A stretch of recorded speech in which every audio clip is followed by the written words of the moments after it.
నమస్కారం అండి. నేను మీ రాజశేఖర్ రెడ్డి మన దేశం educational services private limited Hyderabad నుండి.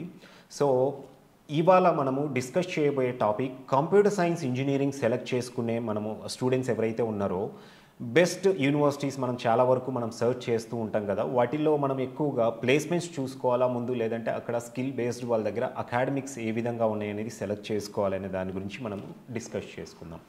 ముందుగా కంప్యూటర్ సైన్స్ ఇంజనీరింగ్ లాంటి ప్రోగ్రామ్ మనం తీసుకున్నట్లయితే కనుక డెఫినెట్గా ప్లేస్మెంట్స్ అయితే మనం ఈ రోజుల్లో చూసుకుంటే ఆల్మోస్ట్ ఒక బి కేటగిరీలో ఉన్న కాలేజెస్లో కూడా, అంటే టాప్ కాలేజెస్ కాకుండా నార్మల్ యావరేజ్ ఇన్స్టిట్యూషన్స్లో కూడా ప్లేస్మెంట్స్ అనేది బాగానే అవుతూ ఉన్నాయి.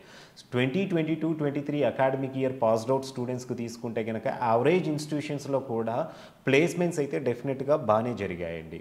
సో 2024 అకాడమిక్ ఇయర్ తీసుకుంటే కనుక కొంచెము టాప్ యూనివర్సిటీస్లో, అంటే ఏ కేటగిరీ యూనివర్సిటీస్లో అయితే కొంతవరకు ప్లేస్మెంట్స్ అనేది బాగున్నాయి.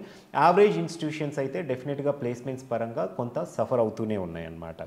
సో ఇక్కడ స్టూడెంట్స్ ఈవెన్ అంటే యావరేజ్ ఇన్స్టిట్యూషన్స్లో కూడా తీసుకుంటే కొన్ని కాలేజెస్ నుండి స్టూడెంట్స్ మంచి ప్లేస్మెంట్స్ అయితే డెఫినెట్గా తెచ్చుకోగలిగారు. దీనికి మెయిన్ రీజన్ వచ్చేసరికి స్టూడెంట్ దగ్గర ఉన్న స్కిల్.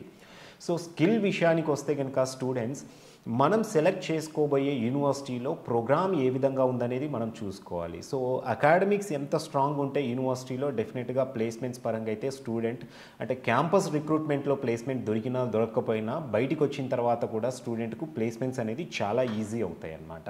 సో అకాడమిక్స్ విషయం తీసుకుంటే కనుక స్టూడెంట్స్ ఈ రోజుల్లో గుర్తుపెట్టుకోవాల్సింది వాళ్ళు ఫాలో అయ్యే కరికులం ఎంత అడ్వాన్స్డ్ కరికులం ఉంది. సో ఇండస్ట్రీ డ్రివెన్ కరికులమా కాదా. అలాగే కంప్యూటర్ సైన్స్ ఇంజనీరింగ్లో చాలా స్పెషలైజేషన్స్ అనేది వచ్చాయి. Like artificial intelligence and machine learning, data science, full stack development, cloud computing, cyber security, ఇలా రకరకాల స్పెషలైజేషన్స్ అయితే డెఫినెట్గా ఉన్నాయి. అండ్ ఇవన్నీ కూడా ఇండస్ట్రియల్ కొలాబరేషన్ తోటి రన్ అవుతున్న ప్రోగ్రామ్ అయితే డెఫినెట్గా స్టూడెంట్కి బాగుంటుంది. ఎందుకంటే ఇండస్ట్రియల్ డ్రివెన్ కరికులం లేదా దాంతోపాటు ఇండస్ట్రియల్ కొలాబరేషన్తో ప్రోగ్రామ్ అనేది రన్ అవుతుంది అనుకోండి, స్టూడెంట్స్కు మంచి స్కిల్ అంటే అడ్వాన్స్డ్ టెక్నాలజీ మీద ట్రైన్ డెఫినెట్గా అవుతారు. అండ్ రెండోది దాంతోపాటు స్టూడెంట్స్కు ఇప్పుడు ఇండస్ట్రీస్లో ఎలాంటి టెక్నాలజీ ఉంది, ఏ టూల్స్ యూజ్ చేస్తున్నారు, సాఫ్ట్వేర్స్ పరంగా ముందు రాబోయే రోజుల్లో స్టూడెంట్స్ డెఫినెట్గా అడ్వాన్స్డ్ ఉండడానికి ఇండస్ట్రియల్ కొలాబరేషన్స్ అయితే డెఫినెట్గా హెల్ప్ అవుతాయి అన్నమాట. అండ్ స్టూడెంట్కు మంచి స్కిల్ డెఫినెట్గా గెయిన్ అవుతూ ఉంటుంది. దీంతో పాటు మనము అకాడమిక్స్లో ఇంకొక విషయం మనం కన్సిడర్ చేయాల్సింది ఏంటంటే అక్కడున్న ఫ్యాకల్టీ.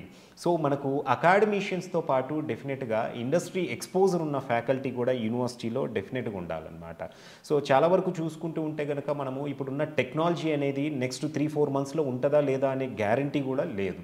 సో ఆ టెక్నాలజీ మీద కూడా ఇప్పుడున్న ఫ్యాకల్టీ అనేది ట్రైన్ అవ్వాలి, వాళ్ళు కూడా అప్డేట్ అవ్వాలి. ఇండస్ట్రియల్ కొలాబరేషన్స్ ఉన్న యూనివర్సిటీస్లో అయితే డెఫినెట్గా కంపెనీసే అక్కడికి వెళ్ళి మళ్ళీ ఫ్యాకల్టీని కూడా ట్రైన్ చేయడం జరుగుతుంది. ఎందుకంటే స్టూడెంట్స్కు ముందు ఇప్పుడున్న టెక్నాలజీ మీద స్టూడెంట్స్కు ట్రైన్ చేయాలి అంటే కనుక ఫ్యాకల్టీ అనేది ముందు ట్రైన్ అయ్యి ఉండాలి. ఎందుకంటే ప్రీవియస్ ఫ్యాకల్టీ, ఓల్డ్ ఫ్యాకల్టీ లేదా మనం ఎక్స్పీరియన్స్డ్ ఫ్యాకల్టీ అనేసి ఎవరినైతే అంటామో ఆ experienced faculty 10 years before, 15 years before ఉన్న టెక్నాలజీ మీద డెఫినెట్గా అయితే ట్రైన్ అయ్యి ఉంటారు.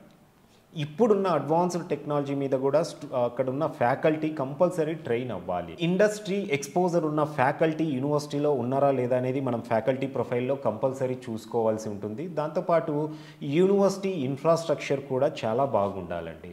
సో యూనివర్సిటీ ఇన్ఫ్రాస్ట్రక్చర్ అంటే మనం క్లాసెసో లేదంటే బిల్డింగ్సో కాదు, ఇక్కడ ల్యాబొరేటరీస్ అనేది అడ్వాన్స్డ్ ల్యాబొరేటరీస్ ఉన్నాయా లేదా అనేది మనం యూనివర్సిటీలో చూసుకోవాల్సిన అంశం. సో ప్రోగ్రామ్ పరంగా తీసుకుంటే కనుక ఇండస్ట్రియల్ కొలాబరేషన్, అడ్వాన్స్డ్ కరికులం, అలాగే ఫ్యాకల్టీ కూడా ఇండస్ట్రీ ఎక్స్పోజర్ ఉన్న ఫ్యాకల్టీ ఉన్నారా లేదా అనేది చూసుకోవాలి. అప్పుడు మాత్రమే మనకు మంచి స్కిల్ అనేది వస్తుందన్నమాట. పర్టికులర్గా కంప్యూటర్ సైన్స్ ఇంజనీరింగ్ లాంటి బ్రాంచ్ సెలెక్ట్ చేసుకునే స్టూడెంట్స్ లైవ్ ప్రాజెక్ట్స్ కూడా ఎంత ఎక్కువ చేస్తే అంత బెనిఫిట్ అనేది ఉంటుంది. మనం చూసుకుంటే బెంగళూరులో ఆర్వి కాలేజ్ అవ్వచ్చు, ఈవెన్ ఢిల్లీలో జీడీ గోయింకా యూనివర్సిటీ అవ్వచ్చు, డెహ్రాడూన్లో యూపీఎస్ యూనివర్సిటీ అవ్వచ్చు, చెన్నైలో విఐటి అమృత లాంటి యూనివర్సిటీస్ తీసుకుంటే కనుక స్టూడెంట్స్కు స్టార్టింగ్ ఫ్రమ్ ఫస్ట్ ఇయర్ నుండే లైవ్ ప్రాజెక్ట్స్ అనేది కూడా చేయిస్తూ ఉంటారు. చాలా వరకు ఇంజనీరింగ్ కాలేజెస్ అండ్ యూనివర్సిటీస్ మనం చూసుకుంటే కనుక ప్రీ ఫైనల్ ఇయర్లో మినీ ప్రాజెక్ట్ అని, ఫైనల్ ఇయర్ వచ్చేసరికి మెయిన్ ప్రాజెక్ట్ అనేసి చాలా వరకు ఆ టైంలోనే ప్రాజెక్ట్స్ మీద కొంచెం ఇంట్రెస్ట్ అనేది చూపిస్తూ ఉంటారు స్టూడెంట్స్. అయితే ఇక్కడ ఫస్ట్ ఇయర్ నుండి స్టూడెంట్స్ వాళ్ళు చేసే కంప్యూటర్ సైన్స్ ఇంజనీరింగ్లో స్పెషలైజేషన్ మీద అయితే కనుక ఆ స్పెషలైజేషన్ రిలేటెడ్ లైవ్ ప్రాజెక్ట్స్ చేస్తే కనుక స్టూడెంట్కు డెఫినెట్గా ప్రాక్టికల్ ఎక్స్పోజర్ అనేది పెరుగుతూ ఉంటుందన్నమాట. దీంతోపాటు యూనివర్సిటీలో ఇంటర్న్షిప్స్ కూడా చాలా ఇంపార్టెన్స్ అనేది ఇవ్వాల్సి ఉంటుంది.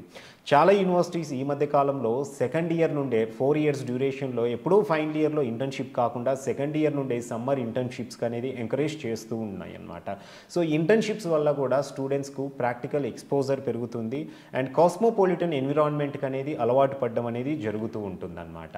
సో స్టూడెంట్స్ ఏదైనా ఒక యూనివర్సిటీ సెలెక్ట్ చేసుకునే ముందు కంప్యూటర్ సైన్స్ ఇంజనీరింగ్ లాంటి ప్రోగ్రామ్ సెలెక్ట్ చేసుకునే స్టూడెంట్స్ వచ్చేసరికి ఆ యూనివర్సిటీలో ఎలాంటి స్పెషలైజేషన్స్ ఆఫర్ చేస్తున్నారు, కరికులం ఎంత అడ్వాన్స్డ్గా ఉంది, అలాగే ఇండస్ట్రియల్ కొలాబరేషన్స్ ఏమున్నాయి అక్కడ, and even semester exchange programme కూడా ఏమైనా ఆపర్చునిటీస్ ఉన్నాయా, గ్లోబల్ ఇమ్మర్షన్ ప్రోగ్రామ్, అలాగే ఇంటర్న్షిప్స్, ఇండస్ట్రీ ఎక్స్పోజర్ ఉన్న ఫ్యాకల్టీ, ఇలాంటి అంశాలు అనేది మనం కన్సిడర్ చేయాలి. అండ్ లైవ్ ప్రాజెక్ట్స్కి అనేది మరీ ఎక్కువగా ఇంపార్టెన్స్ ఇచ్చి మనము ఏదైనా ఒక యూనివర్సిటీ సెలెక్ట్ చేసుకోవాల్సి ఉంటుందన్నమాట. ఇంజనీరింగ్ చదవాలనుకునే స్టూడెంట్స్ కెరీర్ కౌన్సిలింగ్ గురించి కింద స్క్రోల్ అవుతున్న కాంటాక్ట్ నెంబర్కి అనేది కాల్ చేసి మీరు కెరీర్ కౌన్సిలింగ్ అనేది అప్రోచ్ అవ్వచ్చు.